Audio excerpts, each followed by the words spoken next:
Mga idol, magandang hapon nga pala. Update ko lang yung mga tinanim nating saging mga idol. Bali ito, nilagyan namin ng idol, pangharang, sako. Gawang kinakain ng mga alagang kambing. So, sayang naman. Pakita ko lang mga idol, yung mga ilan sa mga saging na lagyan namin ng sako. Idol, mga siya.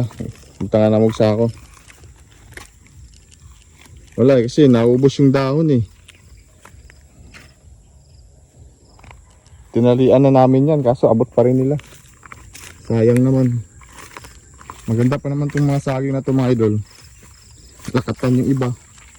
Meron ding dwarf banana. Ito naman lagyan din. Ito naubos na rin to. Kawawa, sayang. Naubos. Sana mabubuhay pa yan. Mga saging natin. Mahal-mahal pa naman ang kilo ng saging mga idol dito.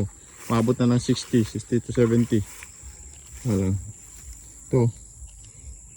Kawawa eh. Ubos ang dahon.